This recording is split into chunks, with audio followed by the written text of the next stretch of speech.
This episode is brought to you by Progressive Insurance. Fiscally responsible, financial geniuses, monetary magicians. These are things people say about drivers who switch their car insurance to Progressive and save hundreds. Visit Progressive.com to see if you could save. Progressive Casualty Insurance Company and Affiliates. Potential savings will vary, not available in all states or situations.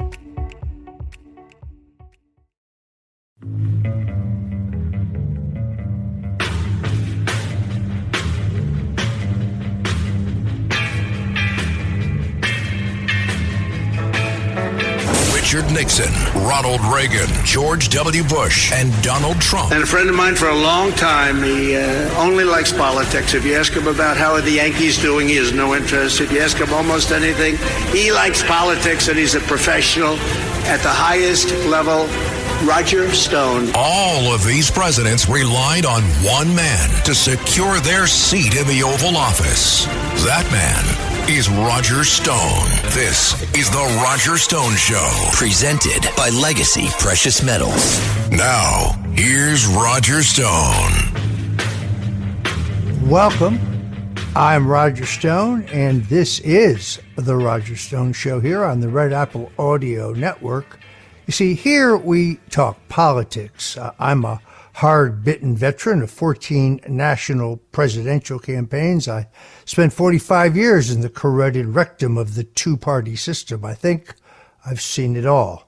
I was a Goldwater supporter at 12. I was a Nixon supporter at 16. Had the privilege to work on the presidential campaigns of Presidents Nixon, 3 times for Ronald Reagan, 1976, when we challenged Gerald Ford, and I was in charge of New York. This is when I learned that the pizza in Brooklyn was the greatest pizza in the world.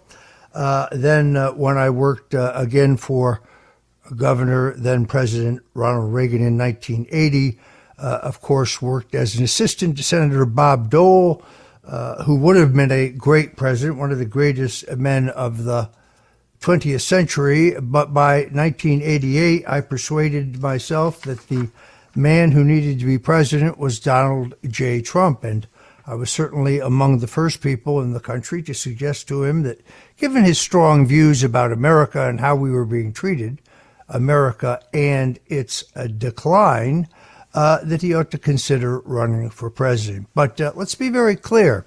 Although I have a sentimental attachment to the old Republican Party of Dwight Eisenhower and Richard Nixon, Ronald Reagan, Abraham Lincoln, for that matter, I also recognize that today that the leadership of both parties, to a great extent, is captive of the same neocon, globalist, unelected elite.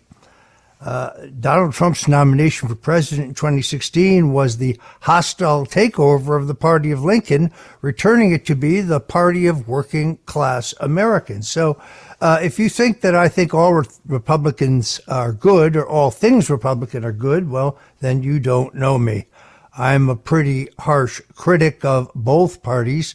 To some extent, I think the two-party left-right divide is like a Hegelian device to distract us from the fact that there are rich, powerful interests running this country that no one elected, and they have outsized influence, and they violate our civil liberties and our rights every day. So sure, there will be plenty of criticism for the Romneys and the McConnells and the Cheneys and the McCains. So I'm not just a partisan hack, although I must say that Kamala Harris's trip to the border has to be the single most audacious thing I've ever seen. Listen to Kamala Harris at the border. There are consequential issues at stake in this election, and one is the security of our border. The United States is a sovereign nation, and I believe we have a duty to set rules at our border and to enforce them. And I take that responsibility very seriously.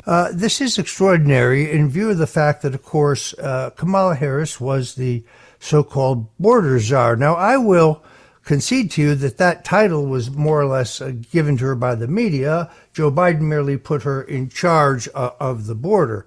which is not exactly the same thing, except for it is. And during her tenure, the country has been flooded with over 15 million illegal aliens. Kamala Harris wants to make the millions of illegal aliens she let in the country U.S. citizens, which would let them raid Medicare and Social Security, leaving those programs bankrupt and senior citizens who are depending on them both desperate and poor. Every single year she has been in the vice presidential office, the all-time high for illegal border crossings has hit historic levels. In fact, documents obtained by the House Judiciary Committee show that 99 terrorists were in Border Patrol custody, and the Harris-Biden administration had them set free and released into the United States. At the same time, the Harris-Biden administration has directly flown more than 500,000 illegal immigrants into the country by airplane into U.S. cities and towns, including many in New York, Pennsylvania, Connecticut, and New Jersey. The Harris border nightmare resulted in 600,000 trafficked children, making her and Joe Biden the biggest traffickers of children in world history. Yet she now tells us she is going to secure the border and that she is going to hire more agents. She actually terminated, as vice president, a program to deport M13 gang members and those directly resettling other MS-13 gang members across the border into America's communities and towns. I don't need to tell you that they are already have a strong foothold in Long Island and other areas in the greater New York, New Jersey area, as well as, of course, Chicago, Los Angeles, and elsewhere. Additionally, border czar Harris recently released 2 illegal aliens from Venezuela into the country, one of whom went on to violently assault and murder a 12-year-old girl, Jocelyn Nungare, dumping her body in a shallow ravine. Kamala Harris let this savage monster who murdered Laken Riley, the 22-year-old nursing student from Georgia. He was in Border Patrol custody just before the crime, but the policies of Harris and Biden set him free. Then, of course, there's the case of border czar Harris, who also let the killer who raped and murdered Rachel Morin, a mother of 5. In June, an illegal alien released into our country by Harris and the Harris-Biden policies approached 2 13-year-old children with a machete in broad daylight, forcing them into the woods, tied them together by the wrists, and raped them. This was at a park in Queens.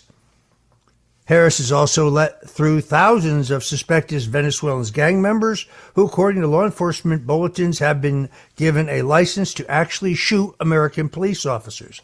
They are increasingly a problem in the Bronx.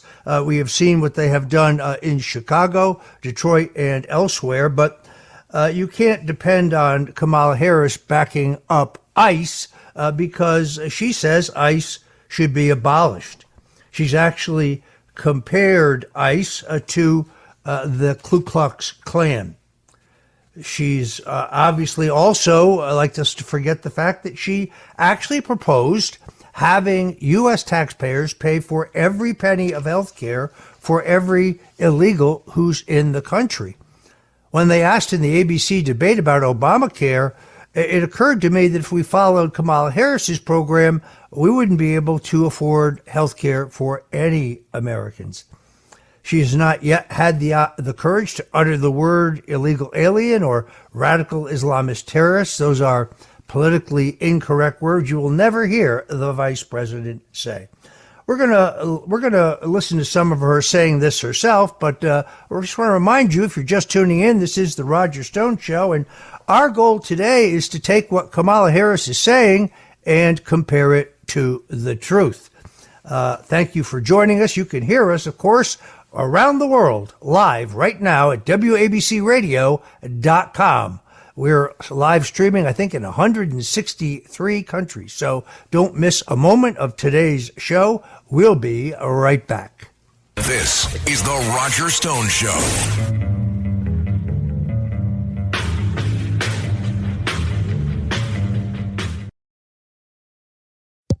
Mic check. 1, 2. Our recording. Hi, I'm Michelle Bernstein, an award-winning chef, restaurateur, and mom. I have a lot on my plate, including my psoriatic arthritis symptoms. That's why I was prescribed Cosentyx. It helps me move better. Cosentyx secukinumab is prescribed for people 2 years of age and older with active psoriatic arthritis. Don't use if you're allergic to Cosentyx. Before starting, get checked for tuberculosis. An increased risk of infections and lowered ability to fight them may occur, like tuberculosis or other serious bacterial, fungal, or viral infections. Some were fatal. Tell your doctor if you have an infection or symptoms like fevers, sweats, chills, muscle aches, or cough, had a vaccine or plan to, or if inflammatory bowel disease symptoms develop or worsen. Serious allergic reactions and severe eczema-like skin reactions may occur. Learn more at 1-844-COSENTYX or Cosentyx.com. Ask your rheumatologist about Cosentyx.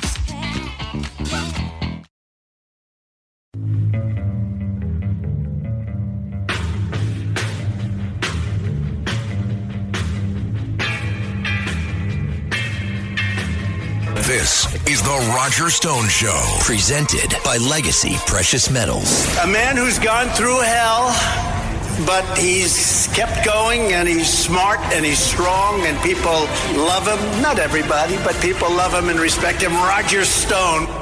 Now, here's Roger Stone. Welcome back, folks. This is the Roger Stone on the Red Apple Audio Network. Now would be a great time for you to go right to the App Store and download the Red Apple app. That way you won't miss any of the dynamic programming that we have here, including 3 solid hours of politics, 2 at least, every week, right here on the Red Apple Audio Network. Just a little bit, Jack Posobiec, who is the senior editor at Human Events and a former U.S. Navy intelligence officer, joins me to examine whether, in fact, there will be another assassination attempt on President Donald Trump, and what to make of these reports that there are now at least 9 surface-to-air missiles that have been smuggled into the United States through the New Mexico border, potentially to be utilized in an assassination attempt on President Trump. And then also Congressman Eric Burleson, Republican of Missouri. This guy's a bulldog. He joins us to talk about what the House Republican majority is and is not doing. So you're not going to want to miss any of that. Are you familiar with the big lie technique? You see, it was originally erroneously attributed to the Nazi propaganda chief Joseph Goebbels. The big lie manipulation technique was actually, in fact, first described in detail by Adolf Hitler himself.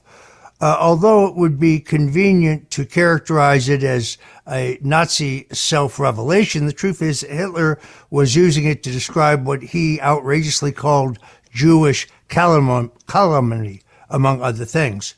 Nonetheless, this tactic of creating a lie so bold, so massive, so monstrous that it takes on a life of its own, well, it's alive and well, and in many cases it is the centerpiece of the Kamala Harris campaign. Make the lie big, keep it simple, repeat it enough times, and everyone will believe it. The big lie technique is precisely how the Democrats intend to try to win this next election. So I feel it is incumbent on me to put the wood to one of their biggest lies. That is the idea that Donald Trump vetoed a border security law, in essence told the Republicans in the House and Senate not to pass it, that would have secured our border, and that he did so because he wanted to keep the problems of the invasion of our southern border by, at this point, literally millions of illegals alive as a campaign issue. It is an outrageous lie because, in truth, the bill in question did not in any way impede, did not in any way seal our border. It, in fact, codified the fact that you could let 2 million illegals in a year. It's almost like a quota. It was 180 and 50,000, specifically 150,000 per month. That's about $2 million a year. Now, there was also millions of dollars tucked into there for Ukraine. That has nothing to do with our southern border. But most of the money was for sanctuary cities to fund them. Most of the money was for processing the up to 2 million illegals who would be entering the country. So the idea that this bill would have secured our border, quite sadly, is simply false. Yet you hear the Democrats repeating it ad nauseum. It's up there with the Donald Trump is going to sign a federal abortion ban, something he also adamantly opposes. This is the technique of the big lie. We already talked about the biggest one, that Kamala Harris would seal the border. That wasn't, of course, true in the 3.5 years that she was in charge. But now she just evidently thinks that the American people will have amnesia. Exactly that, amnesia, as she adopts more and more of Donald Trump's positions. To be very clear, this so-called Langford border bill included $89 billion of foreign aid for Ukraine, with the rest of it going to some of it going to Iran, some of it also going to Israel. It codified 1.5 to 1.8 millions, meaning they would be allowed. It provided no funds for building the wall. It funded sanctuary cities.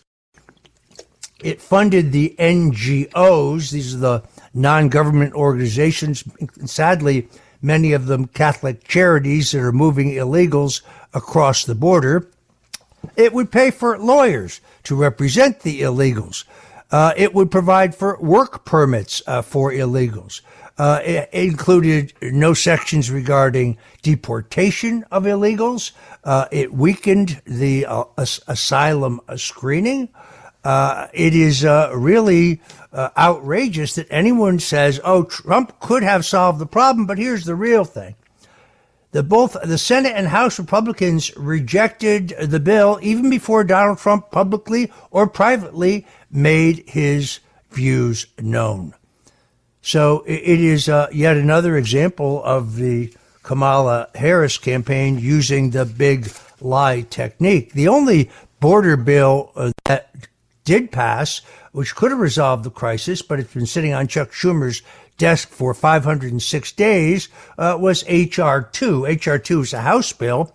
It ends catch and release. It resumes border wall construction. It bolsters the Border Patrol staffing by hiring more Border Patrol agents, and it provides Title 42-like authority.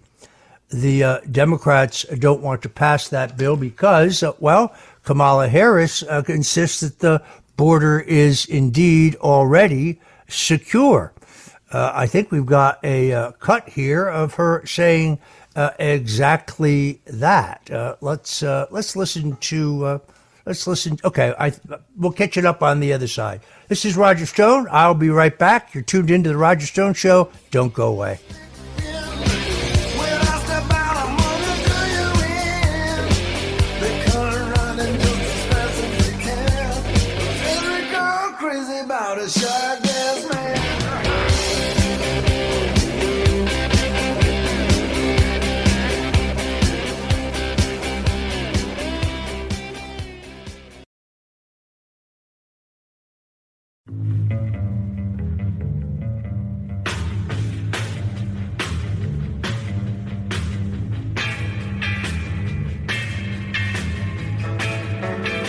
Richard Nixon, Ronald Reagan, George W. Bush, and Donald Trump. And a friend of mine for a long time, he only likes politics. If you ask him about how are the Yankees doing, he has no interest. If you ask him almost anything, he likes politics, and he's a professional at the highest level, Roger Stone. All of these presidents relied on one man to secure their seat in the Oval Office.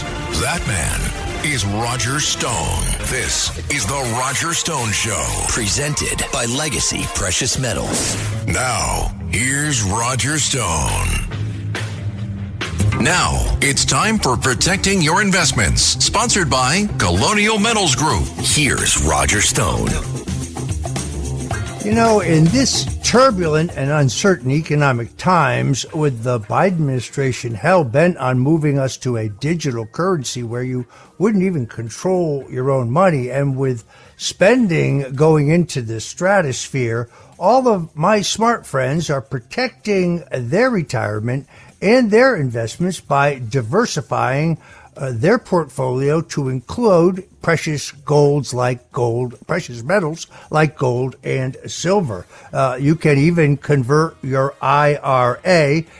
Gold and silver are solid assets that will hold you in good stead in the coming difficult economic times. And the folks at the Colonial Metals Group, that's colonialmetalsgroup.com/stone, are the very best in the business. They're the ones that I trust. If you call them at 800-747-6589, they will send you a free gold guide, give you a free consultation, and you may actually qualify for up to $7,500 in free silver today. So go talk to the folks at Colonial Metals Group.com/stone. Again, 800-747-6589.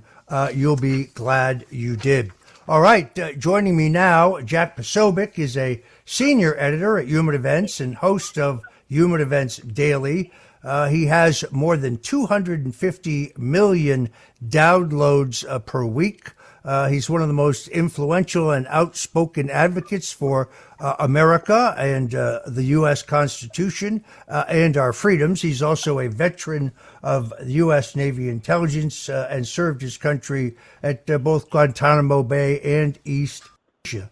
He's fluent in a number of languages, including both Polish and Mandarin, but he's going to talk to us in English today. And then a little later on, Congressman Eric Burlison will join us again to talk about what the House Republicans should be doing, are doing, and are not doing. Jack Posobiec, welcome to the Roger Stone Show.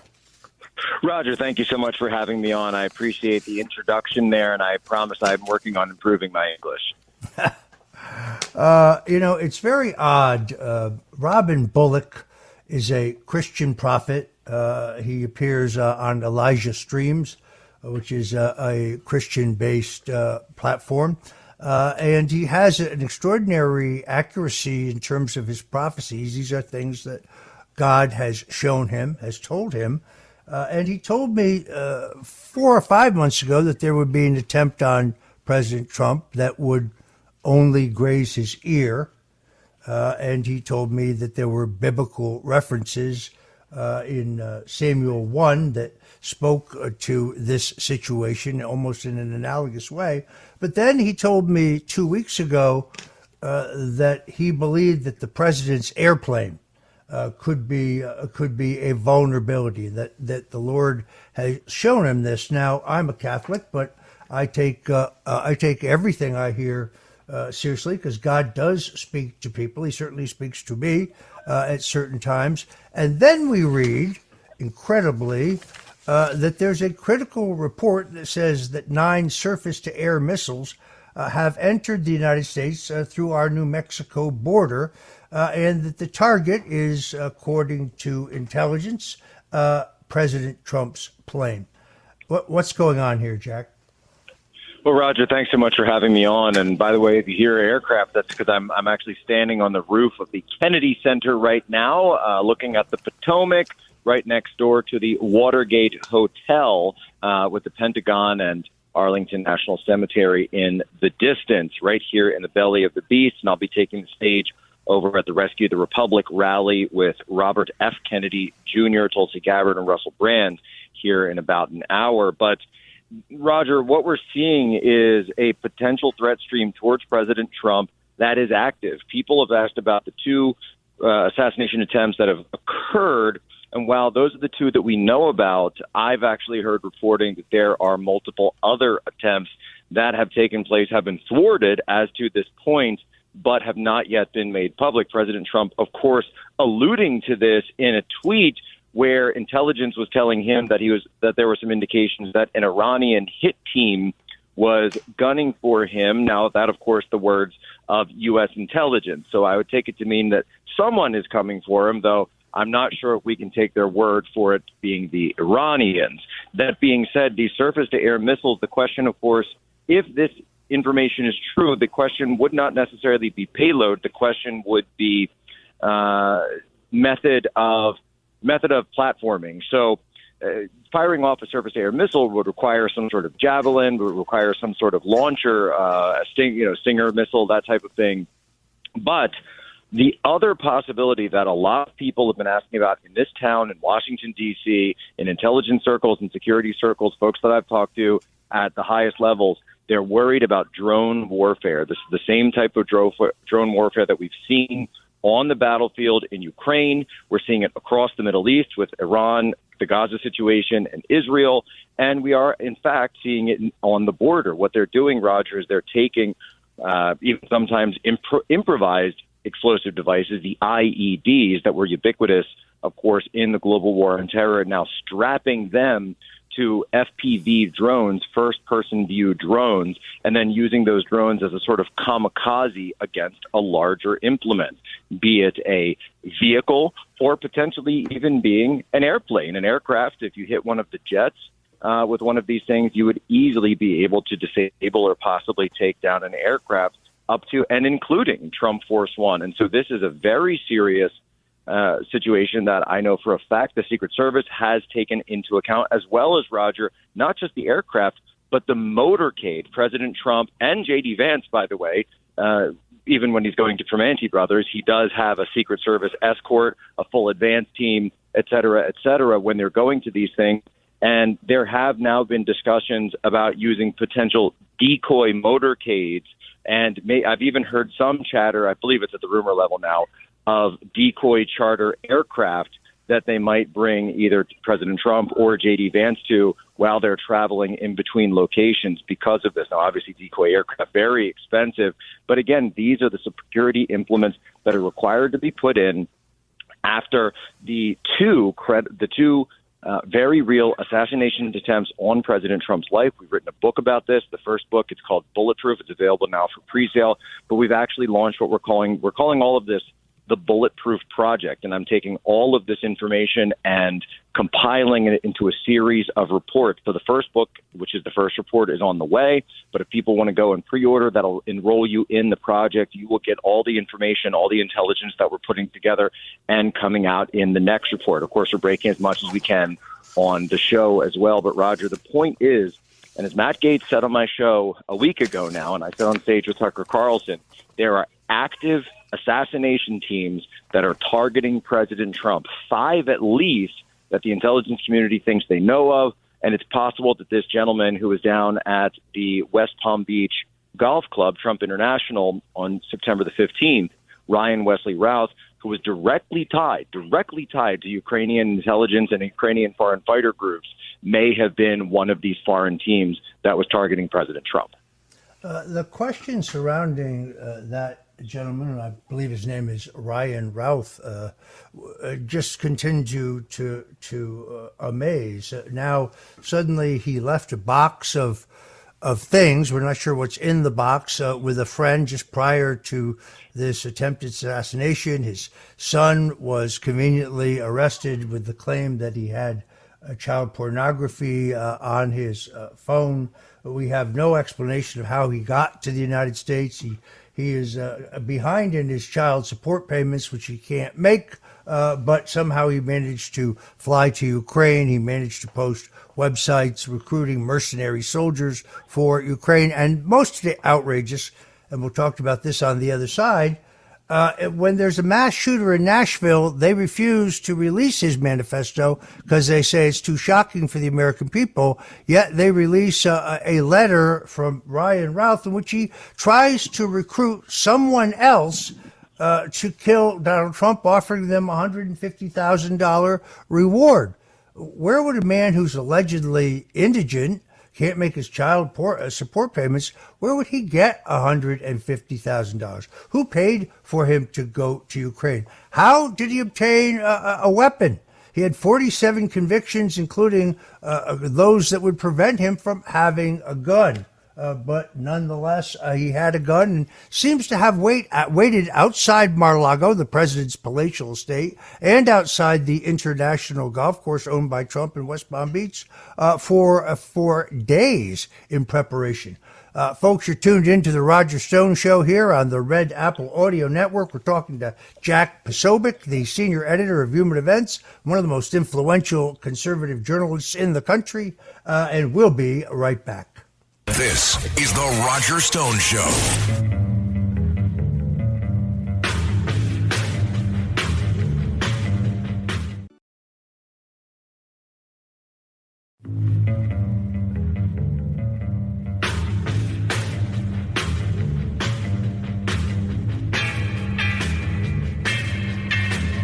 This is the Roger Stone Show. Presented by Legacy Precious Metals. A man who's gone through hell, but he's kept going, and he's smart, and he's strong, and people love him. Not everybody, but people love him and respect him. Roger Stone. Now, here's Roger Stone. And welcome back. We're with Jack Posobiec, who is senior editor at Human Events. He is in Washington, D.C., where he is about to take the stage in a grassroots rally that includes speakers like Robert F. Kennedy, Tulsi Gabbard, I believe, and others. Jack, it's got to be very exciting there on the ground. I think this political realignment of the Cheneys and the McCains and the Kinzingers joining with the party of war, the Democrats, while we get common sense Democrats and independents to join the MAGA coalition with a new commitment to make America healthy again. I think this is the most exciting potential political realignment in the country in my lifetime. So, Roger, this really is incredible, politically speaking. I mean, I'm here, and I think I'm the only Republican who's actually speaking today, because we've got, as you mentioned, Robert F. Kennedy, we've got Tulsi Gabbard, Rob Schneider is here, Dr. Malone is here. You've got people from across the spectrum. This is the political realignment. And in addition, Roger, it's the team. This is the team that President Trump has put together to retake the White House and to put the country under new management. I threw out on Twitter the other day, it almost feels like we're witnessing a new generation of founding fathers assemble before us. And when I look across the other side of the aisle, what team do they have, Roger? It's the team of war. It's the team of the past. It's the team of the failed policies of the last 30 years that have put us in this situation. And I just have to tell you, by the way, I don't even know if this was planned or not, but there, as I speak to you, below me in the Potomac, there are boats going by right now. I didn't even know this was going on, carrying Trump flags. I see about 15 boats just going by, and they're all honking their air horns off, and I think they have a police boat escort. So this is all going on right here in Washington, D.C., which is the blue jewel of the Democrat Party, a city that votes 97% for the Democrat ticket, no matter who is there. But you've got people now coming from across the country and all across the political spectrum to join the movement for making America great again. And I said, and I have this clip that's going viral at a Penn State appearance I did with Charlie Kirk, where I said, President Trump, when he got down that golden escalator, he said, make America great again. And he stood for unity from day one. He didn't say make America great again just for one group of people or just for Christians or just for et cetera, et cetera. He never said any of those things. He said for all people. It was the media and people like Joy Reid and Jake Tapper that kept adding things to make America great again. And now that people realize what the likes of Elon Musk, the likes of David Sachs, Sean McGuire from Sequoia, so many others out there, realize that this movement truly is about improving the lives of all American citizens. And that is the distinction, by the way, Roger. The only distinction that President Trump has made is between citizens and non-citizens, between the people of this country and the people of foreign countries. The people, by the way, in places like Asheville, North Carolina, or down in Tennessee right now, who are getting absolutely drenched, flooded, and swamped, while we give another $8 billion to Ukraine and a further $8 billion to the Middle East. Jack, while we've got you, I got to ask you, the Senate Homeland Security and Governmental Affairs released a preliminary report, a bipartisan committee that is chaired by Senator Gary Peters of Michigan and the ranking Republican Rand Paul of Kentucky, also Senator Blumenthal, who is a member of the Homeland Security and Governmental Affairs, as is Senator Ron Johnson. This report is shocking. No, we're not even talking about West Palm Beach. We're still trying to unpack that. But according to the report, it says, and I quote, "Our initial findings clearly show a series of multiple failures by the U.S. Secret Service and an inexcusable dereliction of duty." That was actually a quote from Chairman or Ranking Member, Senator Rand Paul. Not only did the United States Secret Service fail to ensure that the roof on the building from which crooks allegedly shot was adequately covered, they were also aware that a suspicious individual with a rangefinder had been on the premises for at least 27 minutes, but did not relay that to the president or his detail so that he could be evacuated. Have you ever seen or heard of anything like this? Well, Roger, as I mentioned, I'm here at the Kennedy Center, and the only other event in American history that I can liken it to is Dealey Plaza in November 1963 with John F. Kennedy, the day that he met his maker. Roger, we've never seen anything like this at any other moment featuring a president or a presidential candidate in American politics other than those two events. And I think that people have pushed back enough to ask the question, finally, about 1963 and what happened there. And the fact of the matter was, Roger, the question we have to look at is, were these events failures, or was this in fact the goal? Was the goal to secure? If the goal was to secure Trump, then of course these would be tremendous failures. But perhaps if somewhere at some level, if the goal was to leave Trump unsecured, then their mission was accomplished. I could not agree with you more. I mean, based on here's an amazing cut from Congressman Eli Crane. He speaks specifically about some troubling details. That's RS1, I think. One of the videos that I've seen online is from a gentleman named John Colin, who talks about the possibility of a second shooter, and he shows a video, Miss Lee, where in this video he shows a bullet traveling down a path and the disruption that round supposedly makes, and then flies into one of the stadium fence railings. That shows that it would have been very, very difficult for that round to travel the path that it did had it come from Thomas Crooks. I think that you need to bring this gentleman in, see his evidence, and if you don't think it holds water, then you need to make that assessment. But that was one of the things I said in my opening testimony. Far too often, especially as representatives, we're scared that if we investigate something that others are saying might be conspiratorial, then that might defame us or give us a lack of credibility. But I think any investigation out there that's worth its salt will look at any theory and then try and disprove, debunk it, or see if it holds water and run with it. So John Colin is somebody I think you guys should bring in here and look at the video evidence that he has of a bullet traveling, in a trajectory, in a path that would not have been able to come from Thomas Crooks. Unfortunately, we are out of time, so I'm not going to be able to get Jack's full reaction to that, but I know that he is as shocked as I was about this report because we spoke about it. Jack Posobiec, about to, I think, speak to thunderous applause in Washington, D.C., senior editor at Human Events. Thank you so much for joining us today on The Roger Stone Show. Thank you, Roger. God bless.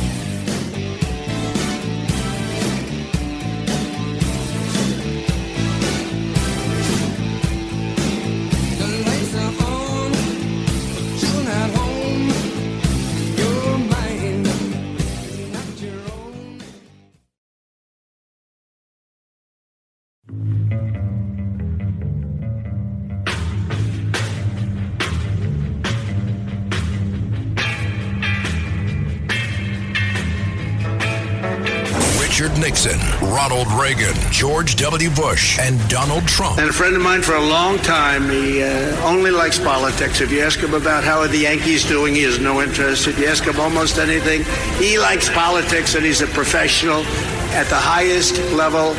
Roger Stone. All of these presidents relied on one man to secure their seat in the Oval Office. That man is Roger Stone. This is the Roger Stone Show. Presented by Legacy Precious Metals. Now, here's Roger Stone. Welcome back, folks. This is Roger Stone, and this is the Roger Stone Show, where we talk politics, well, and more politics.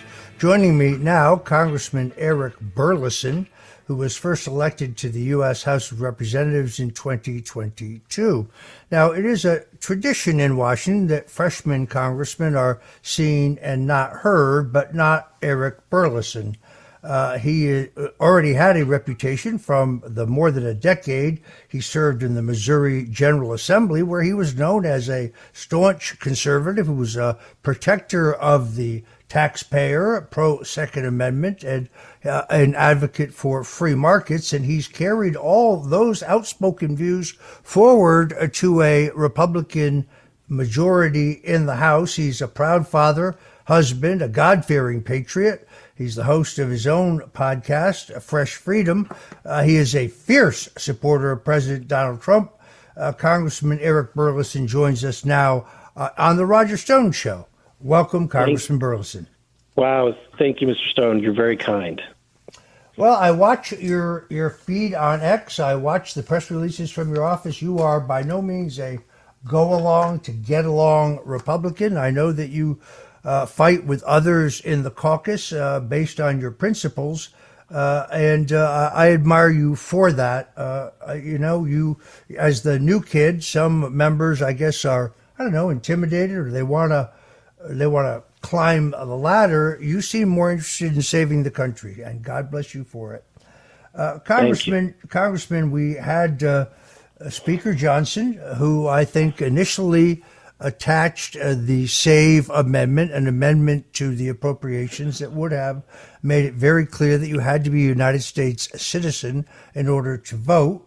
And he threatened to hold up the process, indeed, perhaps even close down the government. But then, in the end, he did not do that. And the Congress did what they have done before, which is, instead of making hard decisions about spending, going to a so-called continuing resolution to kick the can down the road without the SAVE Act attached. And you voted no. Tell us why. Yeah, this is a no-brainer.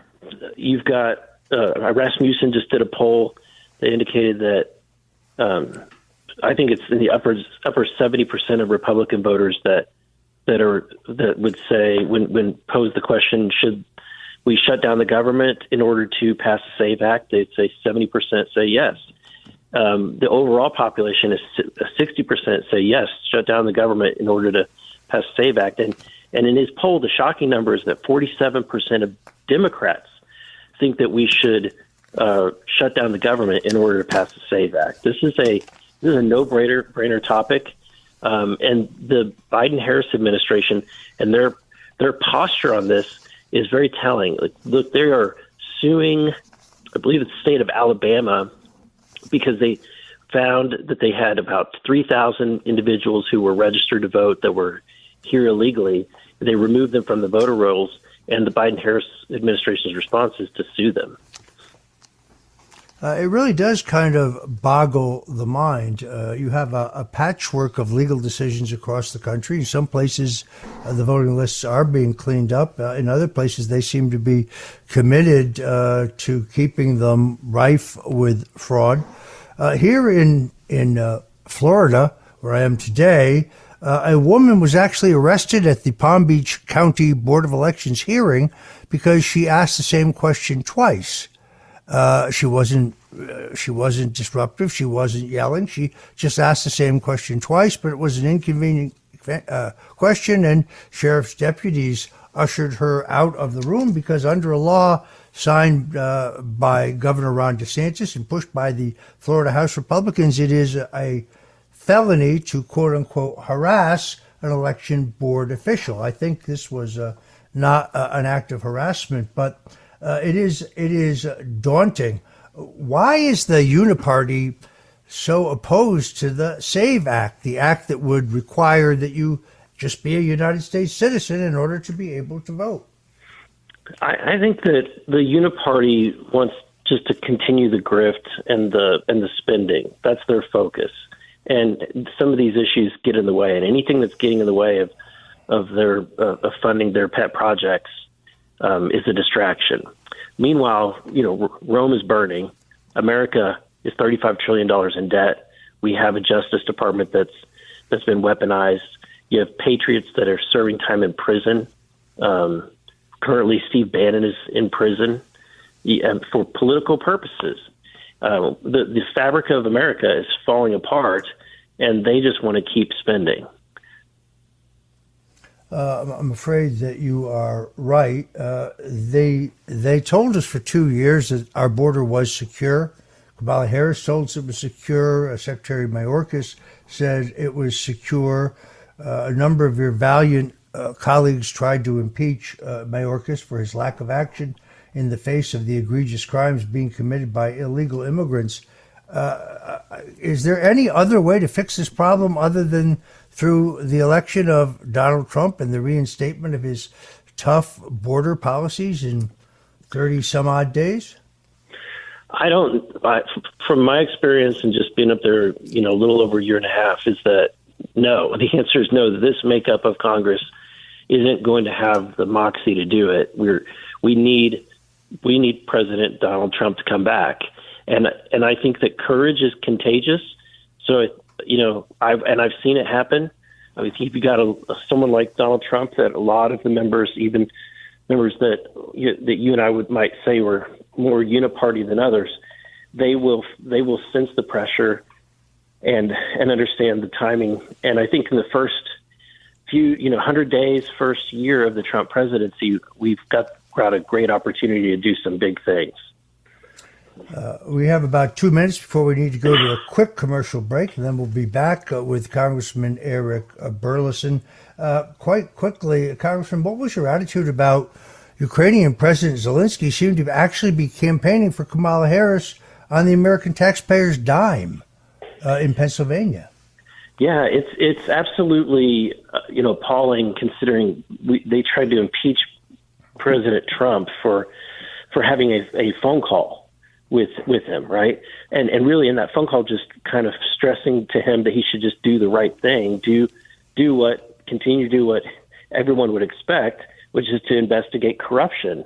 And yet they said that was influencing the election, right? Or trying to get a foreign actor to influence the election. This is directly, blatantly in our face, a foreign president in our country advocating for one of the candidates for office. It really does boggle the mind, and then we can talk about this when we come back. But then he showed up hat in hand at Trump Tower as if he knows, well, maybe Donald Trump is going to win this election, and maybe his campaigning for Kamala in Pennsylvania was a mistake. Folks, you're tuned into the Roger Stone Show here on the Red Apple Audio Network, and I'm with Congressman Eric Burleson, who represents Missouri's 7th District, quite ably, I might add, and we'll be right back. This is the Roger Stone Show.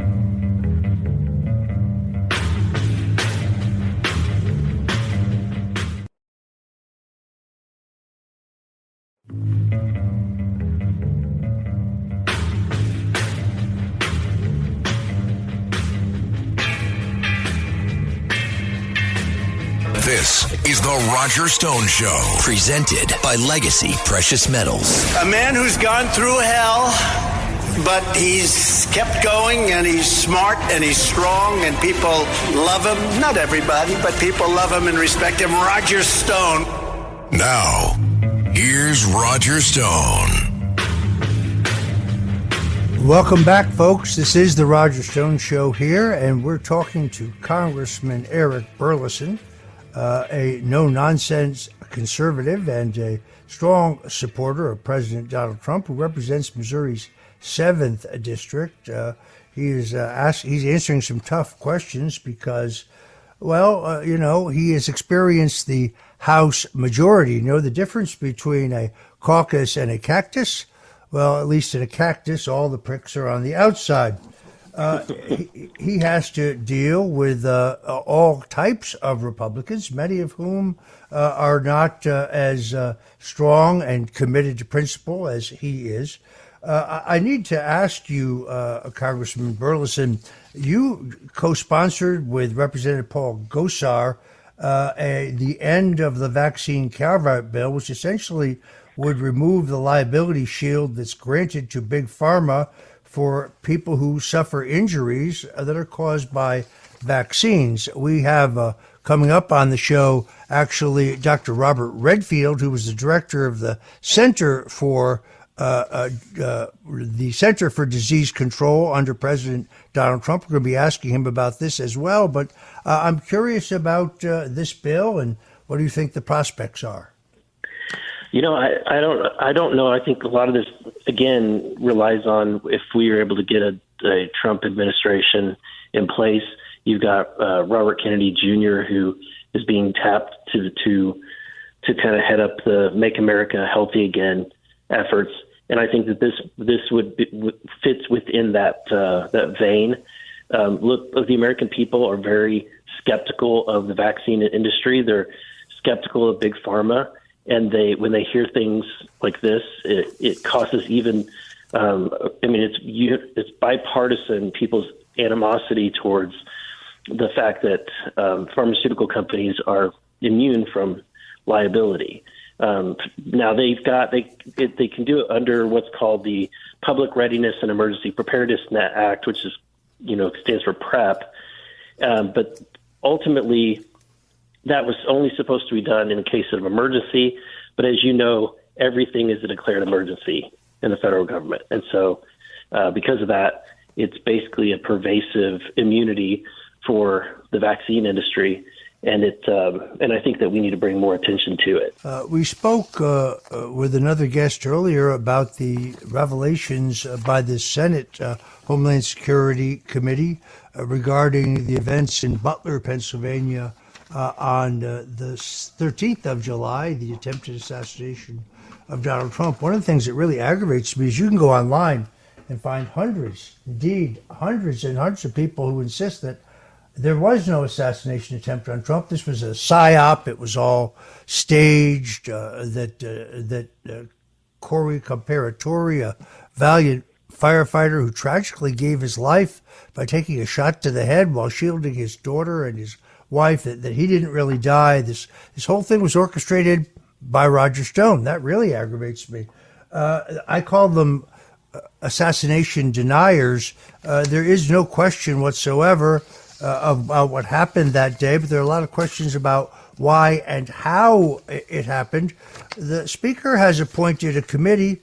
Not much has been heard from the committee, yet it seems to me like some members like Eli Crane, like Corey Mills, himself a experienced sharpshooter, both of them veterans, should have been on that committee. Now, Clay Higgins, who's a good man, is on the committee. And he did some great early independent investigating, but we invited him to come back on the show. We haven't heard from him, hope to get him back. Do you think this committee is going to get to the bottom of what really happened, and more importantly, and why and how in Butler, Pennsylvania? I'm sad that Corey Mills and Eli Crane were not added to that committee. I think it's fairly telling. But it is good to see that they are doing their own independent investigation into this, and so is Governor DeSantis. So that gives me some hope that between the three and what efforts are happening in the Senate, that we'll get a 3D picture of what happened. But look, to me what's obvious is that you have a complete incompetence in the Secret Service. They had poor channels of communication. They didn't even try to set up channels of communication. I think that they had complete apathy about protecting President Trump, and they had that apathy is led by the direction from their leadership, right? If the Biden-Harris administration cared about the lives of their opponents, political opponents, that message would be carried down to Secret Service. But instead, they focused on their priorities were the woke, making sure that they were following DEI standards. But when you take your eye off the ball, this is what happens. And it's really a failure. And thank God President Trump survived miraculously from that attempt. I read, Congressman, that you recently met with Robert F. Kennedy Jr., with Callie Means, Jordan Peterson, and Ted Cruz. We've got about 2 minutes here.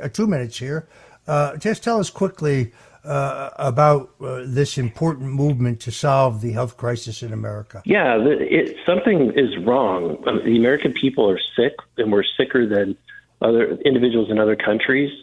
Our childhood obesity rate is now over 20%. The cost of preventing some of these very preventable diseases, including diabetes, is costing the U.S. $4.3 trillion annually. Now, then you've got some other statistics that RFK mentioned. He said in the 60s, statistically, only about 6% of the American children had chronic diseases. Today, it's 60%. The autism rate went from being 1 in 10,000 to today it's 1 in 34. And then on average, the young women entered puberty today they're entering puberty 6 years earlier than they did before the turn of the century. So something has changed us, and so it's important that we start figuring out and get the science right so we can figure out what is causing the American people and our children to be poisoned. Well, I, for one, feel much better about the movement to make America healthy again, knowing that Congressman Eric Burlington is going to be in the thick of the fight. Congressman, I want to thank you for joining us today on the Roger Stone Show, and you have an open invitation to come back anytime when you have something important to say. God bless you, my friend. God bless you, too.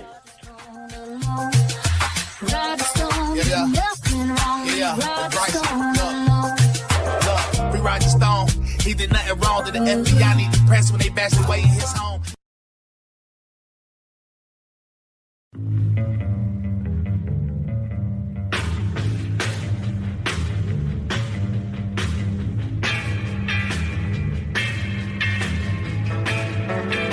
Richard Nixon, Ronald Reagan, George W. Bush, and Donald Trump. And a friend of mine for a long time, he only likes politics. If you ask him about how are the Yankees doing, he has no interest. If you ask him almost anything, he likes politics, and he's a professional at the highest level. Roger Stone. All of these presidents relied on one man to secure their seat in the Oval Office. That man is Roger Stone. This is the Roger Stone Show. Presented by Legacy Precious Metals. Now, here's Roger Stone. Welcome back, folks. Now we are joined by Dr. Robert Redford, who was the director for the Center for Disease Control and Prevention, also known as the CDC, under President Donald Trump from 2018 to 2021. He has been in the public health sector as a leader actively engaged in clinical research and clinical care of chronic human viral infections and infectious diseases for more than 30 years. He also served our country for 20 years in the U.S. Army Medical Corps.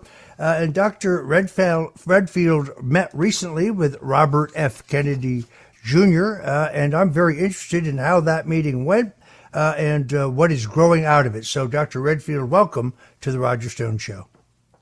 Thanks for having me, Roger. Glad to be here. So you met with Robert F. Kennedy Jr. As I understand it, you are now moving together, working with President Trump and Senator Vance, as well as Robert Kennedy and Congresswoman Tulsi Gabbard and others to make America healthy again. I'm curious to know how your conversation went. Well, Roger, I think this is really a very, very important initiative. When you look back 2 or 3 decades ago, America was one of the most healthiest nations in the world. And unfortunately now we have well over half of our population has some form of chronic disease.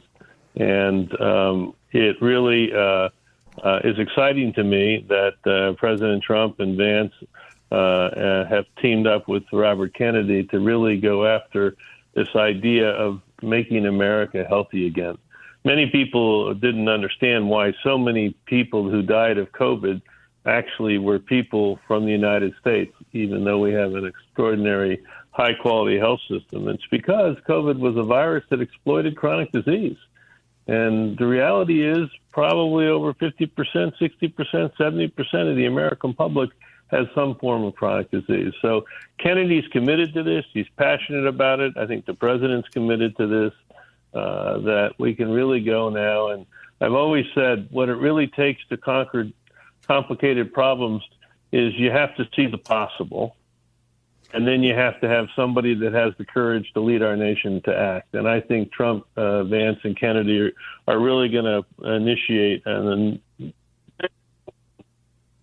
Well, you were out ahead of this. You wrote a piece in June for FoxNews.com on the need for us to focus on the problem of chronic disease as a country. And days later, RFK endorsed the president, which I think has opened the door to a historic partnership. But I could see how people might say to you, well, Dr. Redfield, I mean, Bobby's anti-vaccination, you're pro-vaccination. Isn't this alliance, this partnership, unlikely? You know, it's an important thing you brought up, Roger, because Kennedy's really been maligned by the press and the media, and a lot of people that aren't critical thinkers.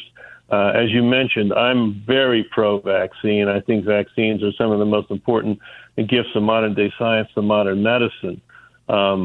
Kennedy, all he really has really advocated for correctly is transparency about vaccines, honesty about vaccines, a balance about vaccines, knowing their benefit and their side effects. So I think, you know, one of the things I hope I do, being a big advocate of vaccines, is get people to open their eyes and realize they really misplayed Kennedy by saying he's anti-vax. He's not anti-vax. He wants honesty about vaccines. He's always seemed to me to be more interested and focused on not the vaccines themselves, but what some of them seem to include. But the one thing I really think that you and he and the president and J.D. Vance all agree on, that there should be no vaccination mandates. That is, that health freedom is a core element of the Trump message going forward. Absolutely. I read his book on Dr. Anthony Fauci, which I found fascinating. I've read many advocates who said that early in the HIV epidemic, that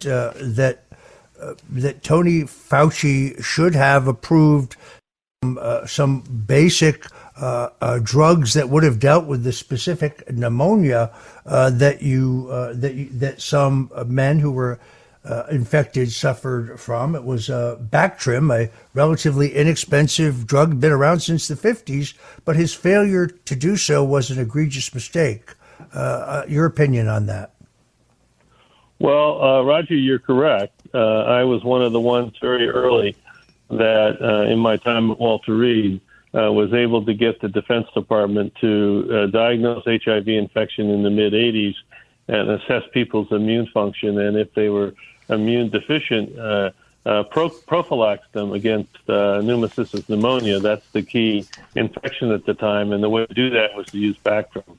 Turns out in the late 70s, a doctor by the name of Hughes down at St. Jude's published a paper that if you took children that had leukemia and you put them on Bactrim, you could prevent them from getting pneumocystis pneumonia, which was a problem. So obviously I took that up, and we did do that in the Defense Department. I'm very proud. In the mid-'80s, we really eliminated pneumocystis.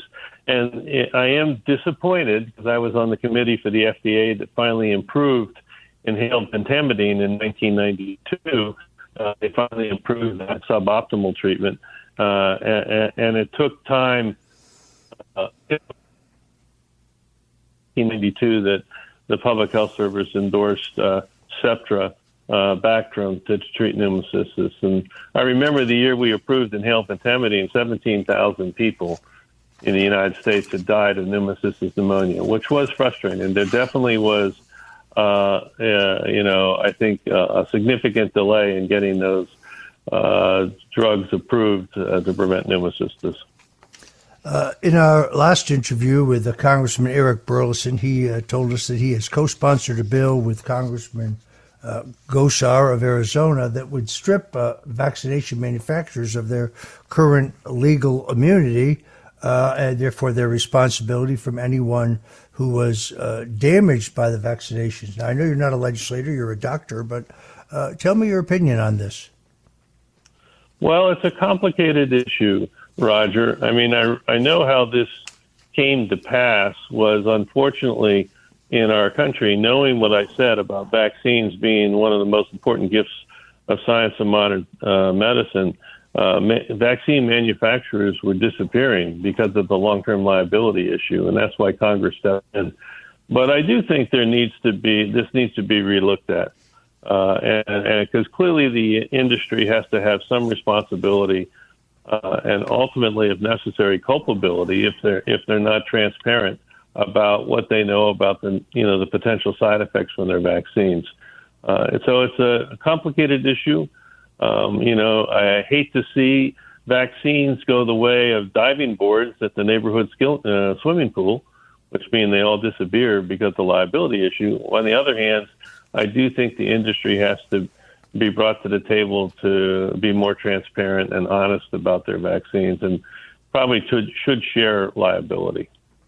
Unfortunately, I myself have only recently been sensitized to what's in the food I eat. I mean, I used to take kind of name brand products for granted. I thought there was only one mayonnaise, Hellmann's mayonnaise. They actually call themselves the real mayonnaise. I really liked Hellmann's mayonnaise. I used to go to barbecues, and if somebody showed up with Kraft mayonnaise, I would bust their chops. Then I started reading the label, and there's a lot of things in here I don't want in my body. And then I started reading the labels on everything. Now, in this past week, we saw some hearings abroad where you would see the exact same, for example, breakfast cereal, but the one sold in the United States has far more additives, while those sold in Europe had far fewer. We got a couple minutes here before we got to go to a break, and we can pick it up on the other side, but we can get started. Why is this the case? Yeah, I think Kennedy's really an important voice here about what's happened to our nutrition with all of our highly processed foods and all these different chemicals that have been put into foods. The point you brought up, who knows, there's two different types of tricks. Those tricks that my grandkids buy in this country and those tricks that you buy in Canada. The ones in Canada have natural products. They don't have all this highly processed stuff and that stuff. So I think, there's no doubt in my mind that this highly processed food has really led to the epidemic of obesity in the United States, and we need to be addressed. And I think this is something I'm really excited that Kennedy, Trump, and Vance can really look at getting at the causation of some of this chronic disease by going after.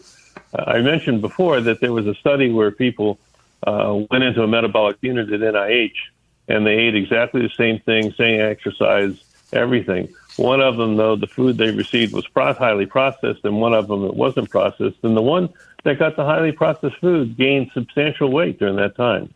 So we've allowed our food supply to really be highly problematic for our health, and it's one of the things that really needs to be addressed as we try to make America healthy again. Well, unfortunately, I think I've had my last bologna sandwich. Oh, well. We'll be back. We'll be right back with Dr. Robert Redford, who served as director of the Center for Disease Control from 2018 to 2021 under President Donald Trump. So don't touch that dial. This is the Roger Stone Show.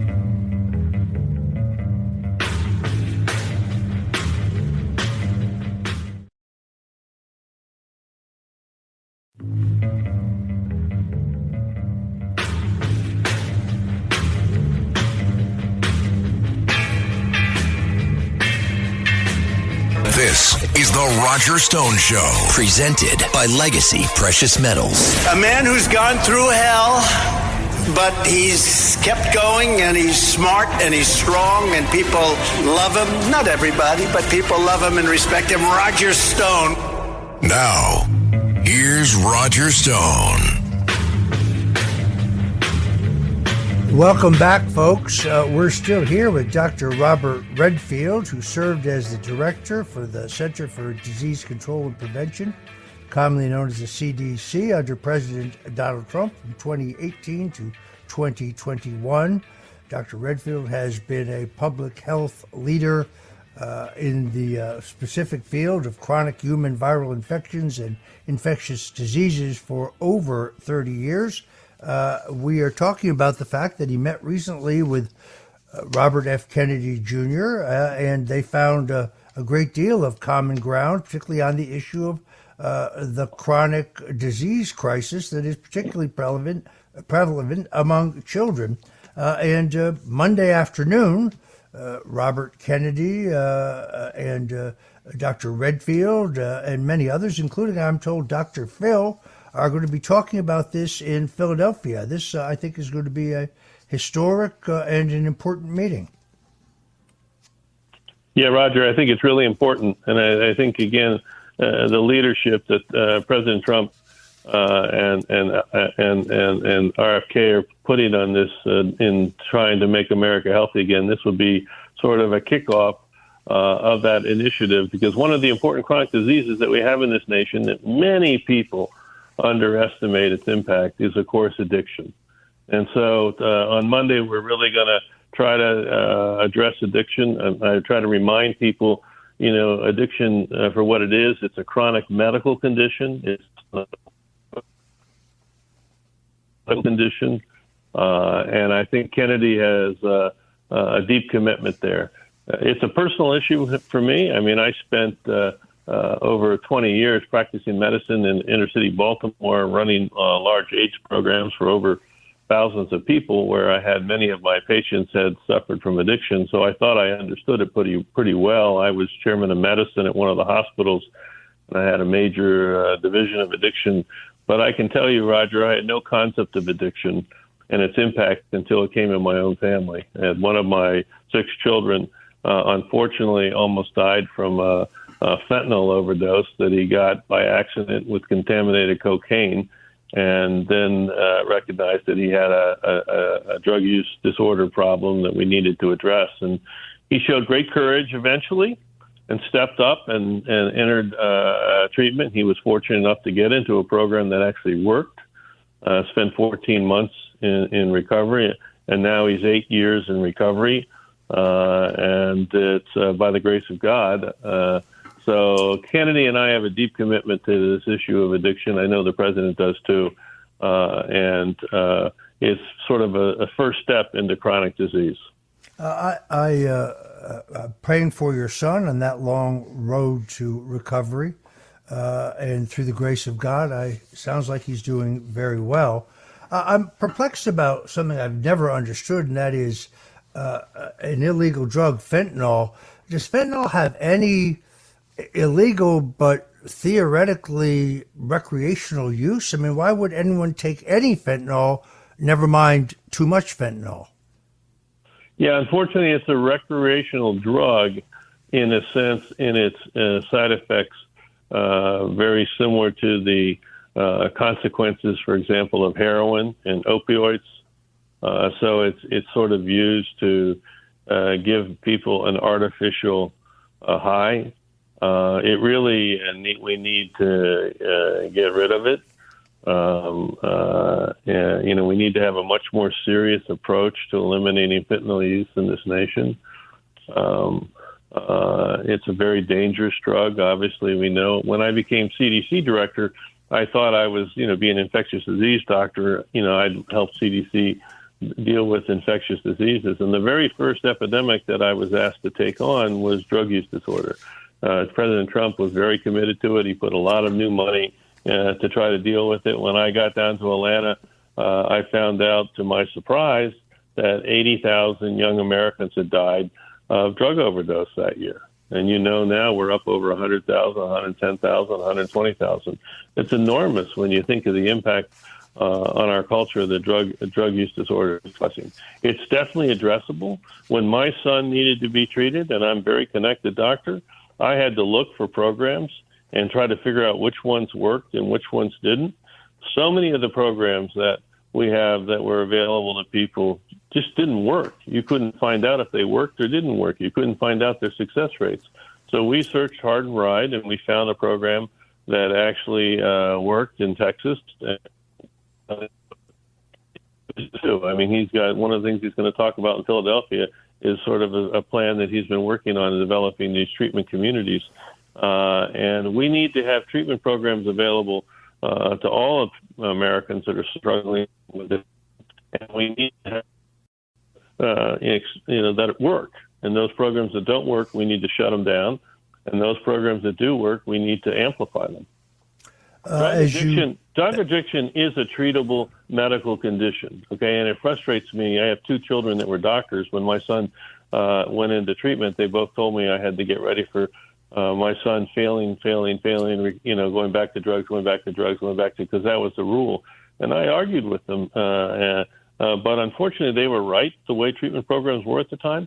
But we were able to get my son into the treatment program. And as I said, he's now in his 8th year of recovery. And recovery should be the rule, not the exception.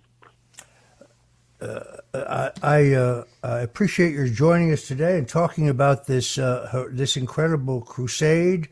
There's been a lot of focus, obviously, on the issue of chronic disease, but Robert Kennedy proposes to reexamine the manner in which we approve drugs and market drugs. I think that's equally appropriate. I'm really glad to see that you have allied yourself with Robert Kennedy and many others in the health freedom movement. You have a respected voice. Let me ask you a question. Have some of your colleagues looked askance at your new association with Robert Kennedy? You know, the people that I know that are not medical and scientific, I think have been, very positive and supportive of what I'm doing, and glad that I've lent my voice to it. But I will say my public health colleagues and my scientific colleagues have not been kind.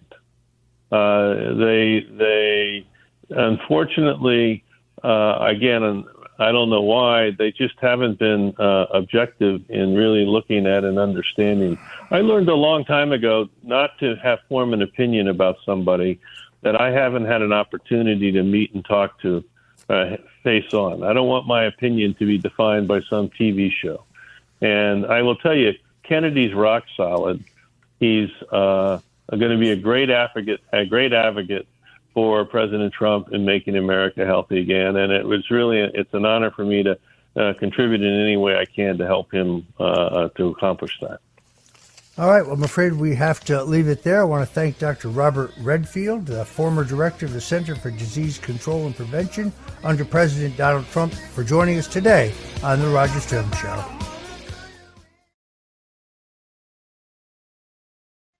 Richard Nixon. Well, I'm not a crook. Ronald Reagan. Tear down this wall. George W. Bush. I can hear you. The rest of the world hears you. And Donald Trump. And a friend of mine for a long time, he only likes politics. If you ask him about how are the Yankees doing, he has no interest. If you ask him almost anything, he likes politics, and he's a professional at the highest level. Roger Stone. All of these presidents relied on one man to secure their seat in the Oval Office. That man is Roger Stone. This is The Roger Stone Show on 77 WABC.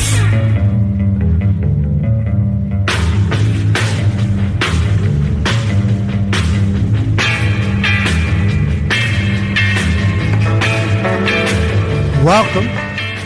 I'm Roger Stone, and this is The Roger Stone Show on 77 WABC Radio, the biggest, most powerful, and influential radio station in the United States of America.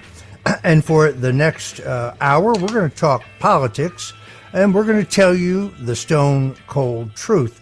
We're also going to be taking your calls. That number, 800-848-9222, 800-848-9222. Those call lines will be open shortly. I saw yesterday that Primanti Brothers, which is a pizza chain actually that originated in Pittsburgh, actually barred vice presidential candidate J.D. Vance from meeting up with some of his supporters in their Pittsburgh store. I thought this was odd because Democrat vice presidential candidate Tim Walz had no trouble visiting, even doing an event in another one of the Primanti Brothers facilities in Pennsylvania. Now, folks, I'm going to be honest with you. Primanti Brothers has two branches not far from where I live. And let me just say it out loud. The pizza's, well, it's not that good. Although, as I say in my book, Stone's Rules, pizza is like sex. Even when it's bad, well, it's still pretty good. If you were tuned into this very show last Sunday, John McCarry, former lieutenant in the New York City Police Department, predicted that charges would ultimately be brought against New York Mayor Eric Adams. If you were listening to the show 2 weeks ago, former NYPD officer Salvatore Greco made the same prediction. Now, there are some people who are saying that Eric Adams is being selectively prosecuted because of his opposition to the open borders policy of the Harris-Biden administration. There's a couple problems with that. First of all, Eric Adams ran for mayor of New York City as an advocate for New York City being a sanctuary city. He also, therefore, never opposed the actual policy causing the problem. He said that it would be a disaster for New York, but he meant a disaster unless the federal government sent him the money to deal with the problem that they created. And in fact, as mayor, he put these very dangerous migrant shelters into working class neighborhoods in Staten Island and Queens. We covered it all here.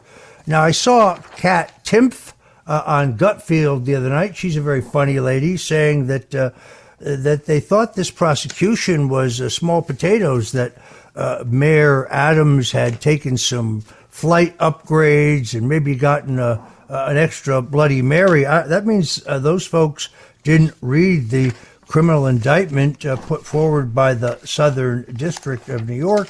I think it's important to recognize that the mayor stands accused, not convicted, but accused of taking bribes and soliciting up to $10 million in illegal campaign contributions, specifically from a foreign country, in this case, Turkey. Then in return for that very substantial infusion of illegal campaign cash, in turn saw that a building owned by the Turks that did not have a proper fire safety certificate was allowed to open anyway. No, this is not small potatoes. This investigation is not something conjured up by the Biden administration. It was a 10-year-old ongoing investigation. It went back to Eric Adams' early political career. And then, of course, as detailed in the indictment, it is alleged that the mayor not only sought and accepted these illegal campaign contributions in the form of nominee or straw donations, meaning that the true contributors' names, those who actually put up the money, gave through these nominal donors, falsely certifying that they were the contributors.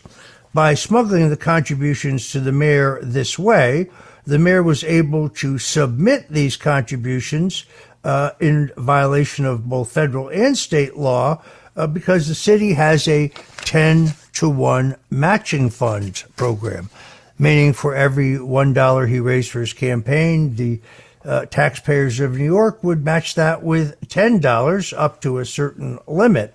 So the contributions from these straw contributors were then additionally used to defraud the city of New York and steal public funds. No, folks, these are very serious charges. I would argue that the mayor was charged not for some political motive, as he claims, but because he is indeed corrupt. And looking at the headlines, these are not coming from Roger Stone, but we learned that the New York City Police Commissioner Ed Caban's twin brother is accused of running essentially an extortion and protection racket where people who own nightclubs or restaurants could pay the police commissioner's brother for protection against code enforcement, protection against the NYPD. My question is, what did Eric Adams know, and when did he know it?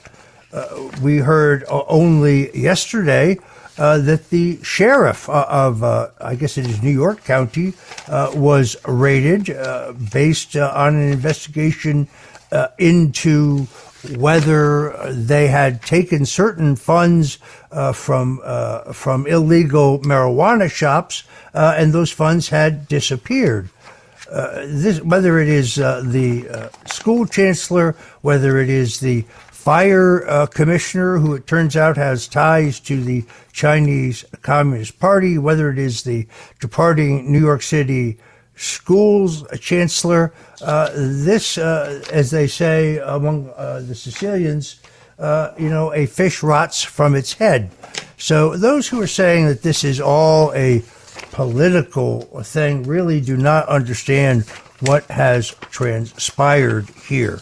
And I push back against that narrative because, well, it is incorrect. In the meantime, I have said that there is a realignment going on in the country. For some reason, Kamala Harris's campaign continues to tout the endorsement of Dick Cheney, who, as vice president, brought this nation to an unnecessary war based solely on the false claim that Iraq was involved in the attack on America on 9/11. They were not. And also that they had nuclear weapons, that they had weapons of mass destruction. Dick Cheney said, and I quote him, "In our nation's 248-year history, there's never been an individual who's a greater threat to our republic than Donald Trump. He tried to steal the last election using lies and violence to keep himself in power after the voters rejected him." Well, unfortunately, every American has a First Amendment right to challenge an election. It's not a crime. But let's go through the accomplishments of Donald Trump for a moment, if we may. I'll remind you, we're going to be taking your questions here shortly. That number, 800-848-9222, 800-848-9222. If you want to get in the queue, we're going to include as many of your questions today in the segment we call the Stone Zone on the phone. So again, that number, 800-848-9222. On January 2020, Iran had about $1 billion left in their treasury due to Donald Trump's crushing sanctions, which meant that they could not continue to subsidize their nuclear weapons development program, as well as affording to subsidize the terror organizations, Hamas and Hezbollah, who, as we now know, launched a horrific attack on Israel on October 7th. Now, under a little more than 3 years of the Harris-Biden administration, they have $140 billion in their treasury, according to the Israelis, the vast majority of which has come from the unfreezing of assets that were previously frozen by Donald Trump. Trump also directed the brokering of the first meaningful Mideast peace agreement in decades, yet he will not get the Nobel Prize for that he deserves. We also know that President Trump brokered the historic peace deal between Serbia and the breakaway Republic of Kosovo, for which he was nominated for a second Nobel Peace Prize, which he also strangely did not get. It was Donald Trump who made cruelty to animals a felony. It is Donald Trump who earmarked billions to fight the opioid crisis. It was Donald Trump who destroyed ISIS. It utterly destroyed, killing countless terrorists without going to war, even though everybody said, well, if you elect Donald Trump, he'll start World War III, and you'll have a stock market crash. By the way, the market hit record levels during Trump's presidency, and he's the only president in modern times to start no new foreign wars. That's why I'm really convinced that he is the peace candidate in this race. It was telling that after the Ukrainian president, Volodymyr Zelensky, showed up on the campaign trail in Pennsylvania, he quickly asked for a meeting with President Trump at Trump Tower, and the President Trump graciously granted him that meeting. That tells you a lot about who Zelensky thinks is going to win. I really trust Donald Trump as a master negotiator to end the killing. I love the way they try to trap him into saying that he favors a Russian defeat, which is not his position, but he wants to stop the killing. Of course, it was under Donald Trump that we finally got energy independence, and we became the largest producer of energy in the world. And yes, he did build a wall to keep criminals and drugs from coming into our country, and there are 20 million more illegals in the country now than when he left office. It was Donald Trump who capped the cost of insulin at $35, even though Joe Biden continues to take credit for it. And I remember very distinctly when President Trump met with President Obama and President Clinton, they both told him that the madman in North Korea, the dictator of North Korea, was the greatest danger in the world. And Trump, of course, said, "Well, what is he saying?" And they both said, "Well, we don't know what he's saying. We're not speaking to him." It was Donald Trump who reached out to the North Korean leader and got them, at least temporarily, to stall their nuclear weapons development program, which they ginned right back up when Joe Biden became president. So Dick Cheney says it's Donald Trump who's the most dangerous man in the country. His record, I would submit, shows very different. They are running a campaign of distortion that has to be called out.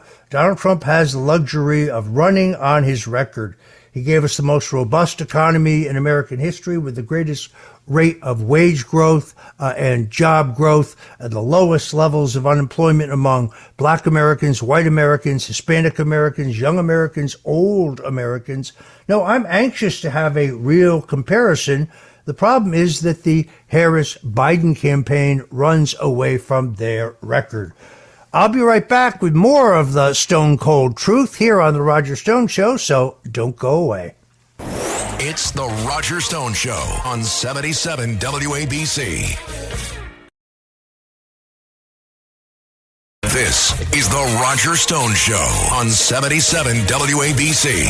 A man who's gone through hell, but he's kept going, and he's smart, and he's strong, and people love him. Not everybody, but people love him and respect him. Roger Stone. Now, here's Roger Stone. Welcome back.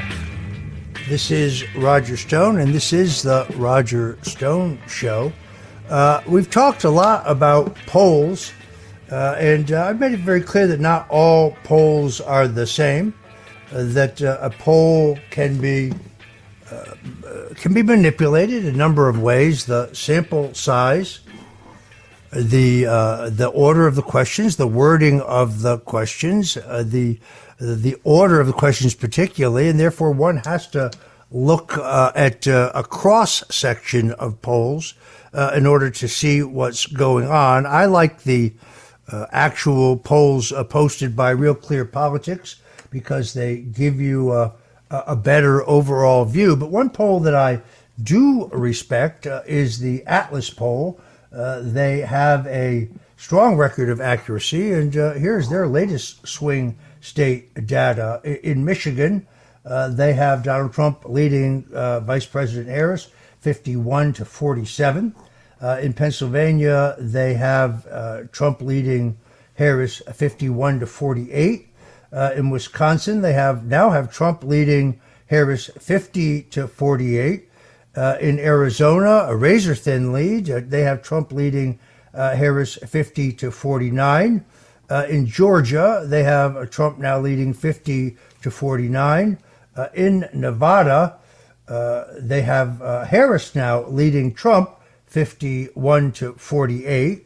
And in North Carolina, they have Harris leading Trump 51-48. So as of today, the swing polls in the swing states, you see Donald Trump theoretically, even if he were to lose Nevada and North Carolina, but carried Michigan, Pennsylvania, Wisconsin, Arizona, and Georgia, winning an extraordinarily close race. Folks, anyone who ever thought, even back during the race against Joe Biden, that this was going to be some kind of a blowout, some kind of a landslide, never really understood what was going to go on. I do think that the alliance with Robert Kennedy and Tulsi Gabbard is historic. Here is Robert Kennedy talking about why Americans should vote, even when he's on the ballot, not for him, but for Donald Trump. Hey, everybody. A lot of people are asking me if they live in a red state or a blue state, should they still be voting for me? What about swing states? The answer is easy, no. No matter what state you live in, you should be voting for Donald Trump. And let me tell you why. That's the only way that we can get me and everything I stand for into Washington, D.C. and fulfill the mission that motivated my campaign. Right now, free speech is under withering and relentless attack in America and across the globe. But at least we still have enough of it here that you can watch this video. We can still run an opposition political campaign. Well, in a lot of countries, you can't do that anymore because the state now controls the media. The state censors the internet. Brazil just banned Twitter because Elon Musk refused to censor user speech. Kamala Harris says that Musk better behave himself or he will, quote, lose his privileges and it should be taken down. They are directly speaking to millions and millions of people without any level of oversight or regulation. And that has to stop. She thinks, and the Democratic establishment thinks, that free speech is a privilege. Well, you know and I know that it's a right. And if Kamala Harris is elected, the powers behind her will quash that right. They're already halfway there. It will be too late by 2028. Once we're in the grips of totalitarianism, we're not going to be able to vote our way out of it. This is our last chance to stop them. After long conversations with President Trump and his team and his family, I know that he is fully convinced of this priority. He sees the censorship machine for what it is. Remember, he was kicked off Twitter back in 2021, and he has experienced directly how government agencies are being weaponized to destroy the government's political opponents. He's going to be relying on me to help clean up that corruption, and that's why I'm relying on my supporters like you to help him return to the White House. As you know, this could be a very close election. A disputed election result would be a disaster for our divided nation. President Trump needs to win in a landslide, both in the Electoral College and in the popular vote. He can't do that unless my supporters join him. So look at the big picture.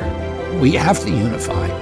We have to overthrow the entrenched elites who are now ruining our country. So let's get Donald Trump elected on November 5th so that we can restore our Constitution, so that we can revive the middle class, so that we can rescue our democracy, end censorship and surveillance, unravel the war machine, protect children's health, and make America healthy again.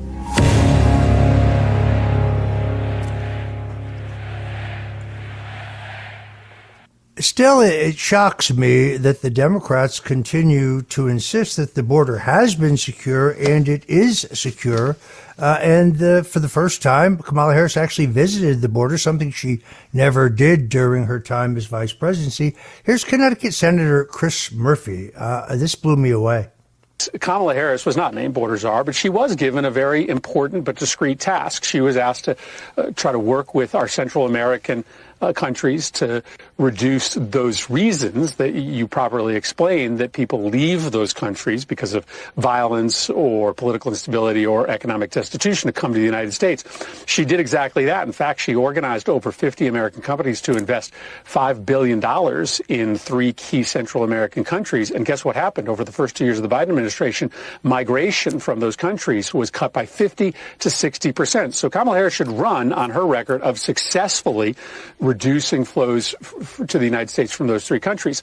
Kamala Harris was not named border czar, but she was given a very important but discrete task. She was asked to try to work with our Central American countries to reduce those reasons that you properly explained that people leave those countries because of violence or political instability or economic destitution to come to the United States.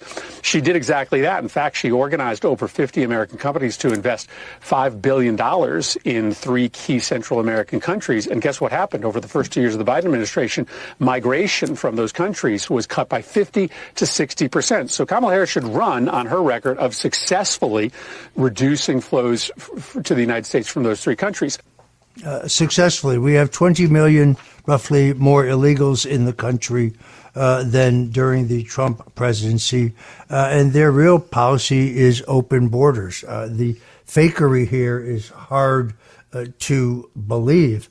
At the same time, I think in addition to Robert F. Kennedy being a huge asset for Donald Trump, the real star on the campaign trail, the one I am most impressed with, is Tulsi Gabbard, the former 4-term congresswoman from Hawaii, former vice chairman of the Democrat Party, who has left her party to become an independent, and is a lieutenant colonel in the U.S. Army Reserve, a combat veteran in both Iraq and Kuwait, who therefore knows war and is trying to warn us about war. Let's listen to Tulsi Gabbard.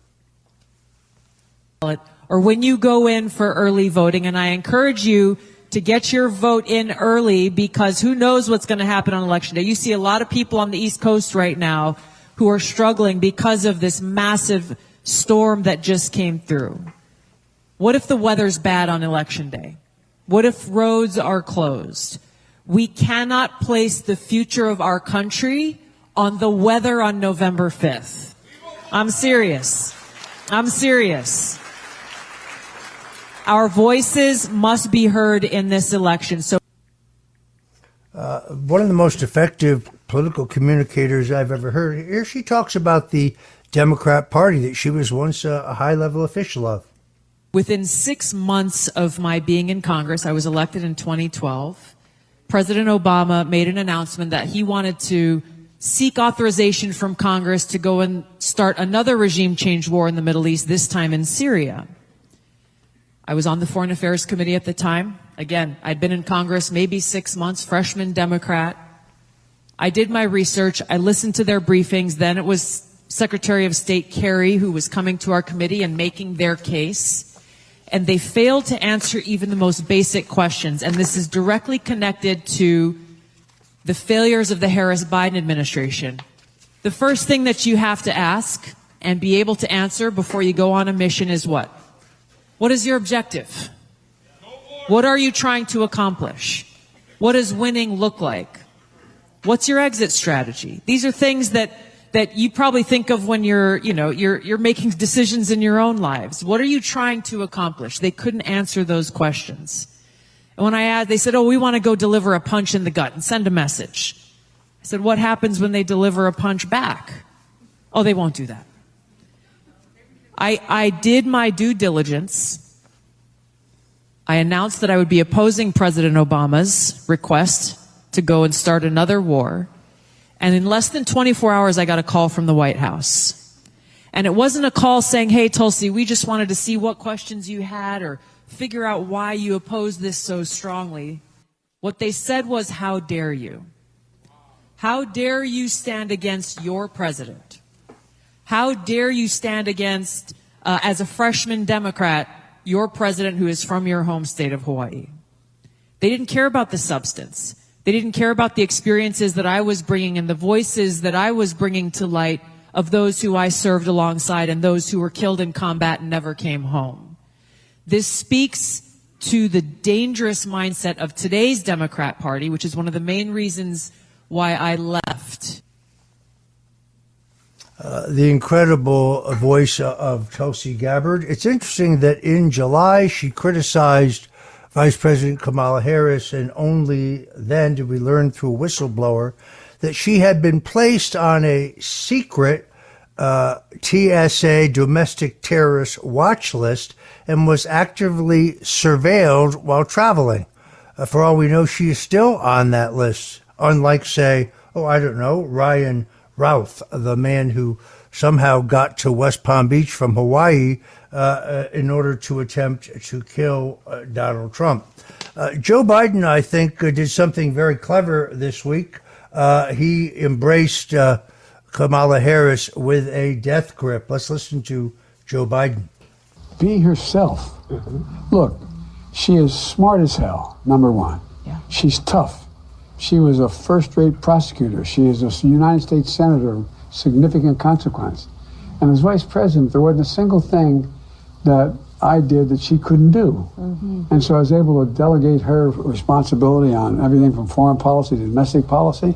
Look, the one thing we have in common, she and I, two basic things that are different, departed from some Democrats, some past Democratic notions. We thought the way to build this country and build the economy, which was left in tatters, was to build a middle class. So he just gave Kamala Harris what I consider the death embrace, because it means that she is indeed responsible for all the disastrous policies of current administration. All right, folks, I'll remind you, we'll be right back to take your questions. That is 800-848-9222, 800-848-9222. We call it the Stone Zone on the phone, and we're anxious to take your questions, and I'll be right back to do exactly that. It's the Roger Stone Show on 77 WABC. It's the Roger Stone Show on 77 WABC. Welcome back, folks. This is the Roger Stone Show, my favorite part of the program, where we take your questions. So let's go right to the message board in a segment we call the Stone Zone on the phone. Mike in New Jersey, welcome to the Roger Stone Show. Hi, Roger. How are you? I enjoy your show very much, and I like your recipes as well. My question to you is, by what stretch of the imagination is Andrew Cuomo allowed to rerun for public office after the many scandals he's been involved in, enough to make him even resign as governor of New York? By what stretch of the imagination do we get him again? Well, he is a ruthless politician, and he still has a huge bankroll of money he didn't spend in his gubernatorial reelection since he was forced to resign.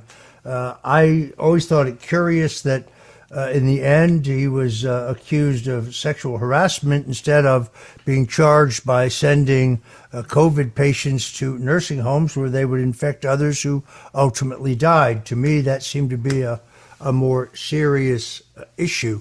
But look, he is relentless as a politician. He is clearly a competitor. I think that he is not happy about the fact that Letitia James and the Democrat power structure drove him out. It's ironic because Andrew Cuomo was not taken out as governor from the right or by conservatives or Republicans. He was taken out by the radical progressives of his own party. I would think, I've seen no polling, I would think that he's got a heavy road because the media coverage of his departure from public office was brutal. I don't know if he's a viable candidate, but in a very quickie election, which will be, by the way, not partisan. So there's no Republican primary or Democrat primary. And we have ranked choice voting, which is complicated, but allows every voter to vote for more than one candidate. Who knows? I think that it is far more likely that Eric Adams will be replaced by someone as bad or worse. Look, right now we have the best dressed mayor since Jimmy Walker, the most corrupt mayor since William O'Dwyer, and the most incompetent mayor since Bill de Blasio. So anything, I guess, is possible. Thank you so much for calling into the Roger Stone Show. Let's go to Judith in Brooklyn. Judith, welcome to the show. Hi, Roger. Thank you. You know what? I want to start by just saying the greatest threat to our democracy is actually Kamala Harris. And let me just explain. I found out a few things about her that I didn't know, and I want to share with you, and it's quite alarming, and I'm going to ask you a question on this, based on this. She's been surrounded by communism since she's born. Her parents were communists, that we know. And turns out at one point she got involved with Governor Willie Brown. But guess what? I didn't know this, but I found out he was a diehard communist in the 1950s, all the way. And he basically trained her to the next level of communism at the age of 29. He was 60. And her slogan now, if you look, is, "We're not going back, forward together." This is the same slogan, exactly the same slogan that has been for 10 years now with the Communist Party of the United States of America. So she is not, she's a diehard communist. That's all she knows. And, you know, this is, so major question. I don't understand, honestly, I don't understand how we can even have in the United States of America with a constitution, it's almost like an oxymoron, to have these communists kind of think they're going to take over, because once that happens, people run away from communist countries. That'll take away all our freedoms. Forget about it. They're trashing. She trashes the American Constitution, very obvious with the 2020 riots and what she's been doing. And basically, it is the most dangerous thing. I mean, if anyone, President Trump is the poster boy for democracy, okay? She is the one that is most dangerous. And I would love for you to tell me what you think. Unfortunately, she is your classic San Francisco Democrat. She's now trying to pose as some kind of sensible moderate who will bring us together, but her actual background and her voting records show that she wanted to defund the police, that she wanted to decriminalize the act of entering the country illegally, that she wants U.S. taxpayers to pay for the health care for all of the illegals, which would bankrupt us, actually, that she was, in fact, raising money to bail those jailed during the Antifa BLM riots out of jail, even though she tried to deny it. That was yet another lie. But what's even more disturbing is the way that the party that is constantly harping about democracy, Donald Trump is a threat to democracy. There's no democracy in her selection as the Democrat nominee for president. I mean, say what you like about Joe Biden. He got 71 million votes. He got 17 million votes, and he got 71% of the vote in the Democratic primaries and caucuses. Whereas it's very clear that Kamala Harris is the candidate of the bosses, the candidate of the Democrat power centers, principally Barack Obama and Nancy Pelosi and Chuck Schumer and Hakeem Jeffries. They really forced Joe to the exits. That's why Joe Biden, by the way, is pictured wearing a Trump hat. This is why Joe Biden stops to pose with a group of school children wearing Trump T-shirts. Some may look at that and say, "Oh, he's around the bend." No, I actually think he knows exactly what he's doing. It's funny, during the ABC debate, well, maybe I should call it the ABC mugging, that Donald Trump said, "Let me tell you a secret, folks. Joe Biden hates her. He hates her." And you notice that she never responded to that. That's because she's not sure what Joe should say. I think it's pretty clear, and my sources tell me, that in his lucid moments, Joe Biden is quite angry about being squeezed out. Very angry indeed. Let's go back to the message board. Scott in the Bronx, you're calling about police corruption. welcome to the Roger Stone Show. Yes, good evening, Mr. Stone. So with regard to police corruption, first, I'd like to recommend an article on the subject. It's titled Criminals with Badges by Dr. Paul Craig Roberts, with whom you're familiar with. It's a brilliant article detailing the threat posed to ordinary law-abiding citizens by police forces. And again, it's Criminals with Badges by Dr. Paul Craig Roberts. Now, on to my comment. Now, of course, that the commissioner here in New York City was recently under investigation. He stepped down, resigned due to federal investigation into criminal connections with the nightclub industry, selling police protection to nightclubs, using the police department as essentially a private army of thugs for a criminal enterprise. But I would want to stress that it's not just simply the higher ups and the higher echelons of the police department which are corrupt. It's also the rank and file. And I would want to point to a recent scandal that you probably remember, where you had literally hundreds of police officers who were arrested for disability fraud, Social Security disability insurance fraud.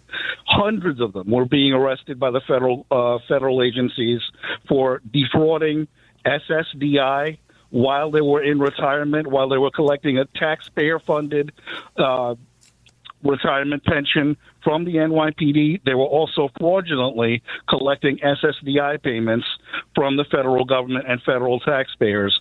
So again, it's a rank and file thing as well as just corruption at the head of the organization. So just to illustrate that point. But furthermore, I think that people should not lionize the police, and they shouldn't laud the police. Again, in a free republic based on the rule of law and individual liberty, the chief responsibility for protecting yourself should be resting with the Second Amendment. And that's what we really need to uphold. The private ownership of firearms is the best guarantor of not only your personal safety, but also safety and security from a tyrannical government. That's the twofold purpose of the Second Amendment: personal safety from criminals and also safety of patriots from tyranny. And if I could make one final point with regard to the police again as an organization, in terms of how you can reform them. Number one, demilitarization of the police. I think it must be a priority. They're way overarmed. Virtually every police agency in the country, no matter how small the locality or jurisdiction, has a SWAT team. And SWAT deployments are deployed, believe it or not, 80,000 times every single year, mostly for nonviolent drug offenses. In the number of ordinary Americans who are being murdered by police continues to escalate, continues to grow. Unarmed encounters whereby ordinary citizens find themselves in a lethal encounter with police, when again, in many cases, there wasn't even a lawful reason to stop them. Two examples I would give to you is Justine Damond in Minnesota. She actually called 911 for help from the police, and when they showed up, they mercilessly gunned her down for no apparent reason. Kelly Thomas is another example. Out in California, he was a homeless schizophrenic suffering from schizophrenia. He wasn't bothering anyone. 6 sheriff's deputies decided that they were going to beat him to death that particular day, and believe it or not, after they murdered this man, they were acquitted. So, again, it's ordinary citizens who are bearing the brunt of the police criminality. And also, I said it'll be a final point, if you want evidence or proof that the police agencies are not there to protect you from criminality, 2 things. Number one, the Supreme Court has ruled repeatedly, starting with a case called Gonzalez versus Castle Rock, that the police do not have a legal obligation to protect you from criminal violence. That's number one. And number two. All right. I'm afraid I got to cut you off there. I was hoping you had a question, but Scott, you have very strong opinions. Let me urge you to run for public office. I hope you would do that. Folks, this is the Roger Stone Show. We're going to be taking some more of your questions on the other side. That number, 800-848-9222. If you're calling to make a speech, keep your speech short because we're really here to answer as many questions as we possibly can. But don't go anywhere, folks, because we'll be right back with more of The Roger Stone Show at 77 WABC Radio. It's The Roger Stone Show on 77 WABC. It's The Roger Stone Show on 77 WABC. All right, folks, we're back and we're taking your calls at 800-848-9222. I think I know who this is. Let's go to Sal in Boca. Sal, welcome to the Roger Stone Show. Yeah, Roger, I think you know exactly who it is. It's actually Sal Greco. How's everything, Roger? Sal, congratulations. Your prognostications here on the show turned out to be accurate. We talked about this earlier. I guess I should just ask you this question because you've been studying Eric Adams now for a while, and everything you have predicted did come to pass. Do you think that the mayor will resign? I think that if he doesn't resign, he'll be forced to, whether it's from Kathy Hochul or from the committee that's actually was in the city charter that's there for this very reason. They're going to force him to resign because, Roger, in the next couple of days, you're going to be hearing about more movement from the Southern District of New York. They're moving in on all those little underlings. You have a police corruption scandal on top of that. They're going to start to move on that. So how does a mayor with the administration that's engulfed in their own investigations remain when also there should be resignations forthcoming from people underneath him, Roger? I don't know how he could withstand this. Well, we shall see. He is a resilient politician. I was interested to this news that I heard from Liz Radabali earlier in the show that former Governor Andrew Cuomo maneuvering for a potential special election, and that happens very quickly. It's a nonpartisan snap election using ranked choice voting. I haven't seen any polling, so I'm not going to make any prognostications. But Sal, what do you think of the prospects of Andrew Cuomo? Unfortunately, Cuomo would have name recognition, and just on that alone, it would probably jolt him up to the top. Of course, Roger, he has his own issues. Obviously, he has the nursing home scandal. He also had to resign under a puff of smoke. Also, Roger, this woman that was indicted recently, which was a Chinese spy that worked for Kathy Hochul, was actually hired by Andrew Cuomo. And no one is really speaking about that. I hope that becomes a election issue if there is a special election. And I really hope that it comes down to Andrew Cuomo versus our friend Curtis Sliwa, and let not the mistakes of the past once again ruin New York City, because Cuomo is of the past and Sliwa is somebody who could bring forth a new future, an incorruptible candidate. All right. Well, we allow all opinions here. We let everybody speak. So, Sal Greco, thank you for joining us today on the Roger Stone Show. Let's go back to the message board. Chris in Forest, I guess you don't like a presidential campaign ad by the Trump campaign. Talk to us. Yeah, I saw that ad, and it's pretty bad. It only really says that he's against Harris having transgender surgeries for these people. He really has to get on the board, say, this is where the border was when I was president. This is how many people came across. This is how many people came across when they were in charge. This is how many terrorists came across. This is how many murderers came across. This is how many drug dealers. This is how many sex offenders. Put people like Mayor Adams on the commercial saying how they're running New York City. But the main thing that he has to do is say, well, she said she wants to stay in this Langford bill. This is why this Langford bill is bad. It's going to let in 2 million illegals, plus the unaccompanied minors, plus the people that she paroles in. this is why this bill is bad. He's got to put that commercial on. Nobody cares about the transgender thing. They really don't. It didn't impress me, and I voted for him twice, and I'm going to vote for him a third time. Well, look, I have no formal nor informal role in this campaign. I'm just a supporter. I do know that they do extensively poll test and market test almost all of their advertising at this level of American politics, but I don't disagree with you on the broader questions of the border and the crime and drug epidemic that has brought the country. And I certainly don't disagree that it needs to be put down very hard that the Langford border bill was not a border security bill, would not have secured our border. In fact, it would have codified 2 million illegals a year and provided the money to hire them lawyers, provide the money to process their illegal entry into the country. This idea that the bill would have solved the problem and that Trump told the House and Senate Republicans to oppose it because he wanted to keep the issue alive is simply untrue. In fact, if you go look at it chronologically, both House and Senate Republicans came out against the bill prior to Trump's position on the bill becoming publicly or privately known. But I thank you for your question. Let's go to JW out in Westchester. JW, welcome to the Roger Stone Show. Hey, Roger, I love your show.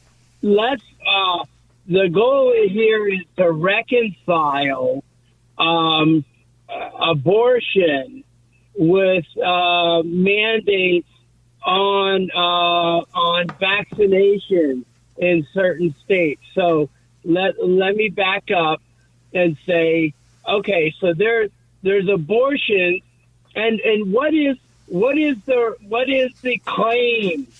Is it the Fourth Amendment that's the claim for women and for pro-choice? I mean, I think I agree with it. Well, there seemed to me to be a dichotomy between those on the left who say, well, my body, my choice, but then favor a government mandate that requires vaccination. Why is that not equally hold true? I think this is a classic example of the two-tiered justice system and the hypocrisy of the American left. JW, thank you for calling the Roger Stone Show. Folks, I had the privilege of attending a great book party for Miranda Devine, celebrating the publication of her new book, The Big Guy. She, of course, is the courageous New York Post reporter who really broke the Hunter Biden laptop story. The New York Post was famously censored, banned from X, now then known as Twitter. This is a great book. It was a great party. Larry Kudlow from 77 WABC was there. Greg Kelly from 77 WABC. John and Margot Katsimatidis.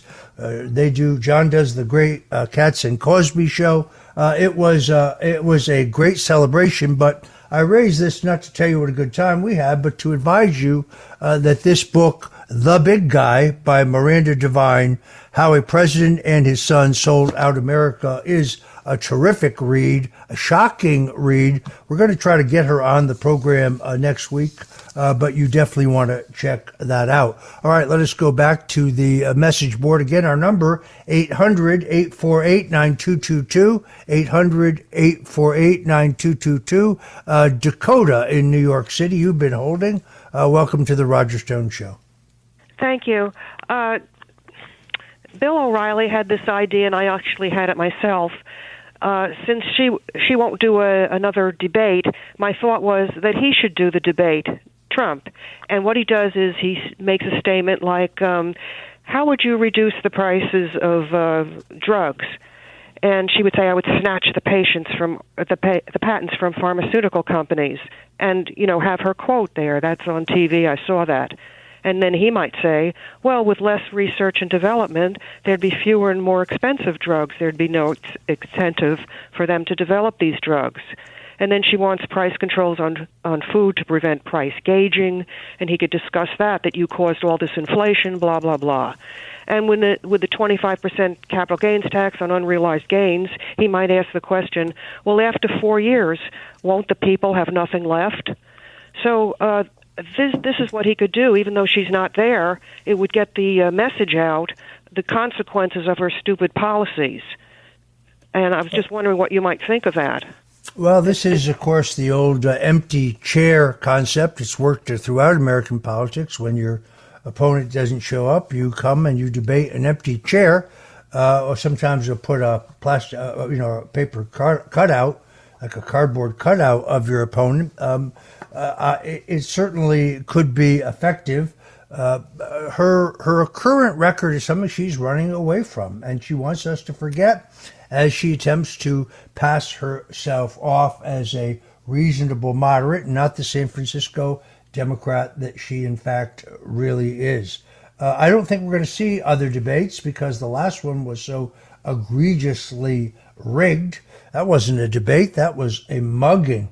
The president told me they had this blaring, this blinding light in his eyes, which left him not only at a disadvantage because he was attacked 3-1, but disoriented as anyone would if they were being blinded. They were playing all kinds of games. He had a shorter microphone stand than the vice president, therefore he had to lean over to speak. It was a catastrophe, except for he finished so extraordinarily strong in the close, and he made all of his key points that he sustained no damage from this attempted mugging by the folks at ABC. But I would point out that all of their fact-checking, none of which they gave to Kamala Harris, but I believe virtually all of their fact-checking, if you go back and look at it, well, President Trump was actually right. So when they told him crime is not up, it's down, no, crime is actually up. All right, I'm afraid we're out of time, folks. Thank you for joining us today on The Roger Stone Show. But don't go away, because my good friend Joe Piscopo is going to be right along with Sundays with Sinatra. Every girl crazy about a shotgun.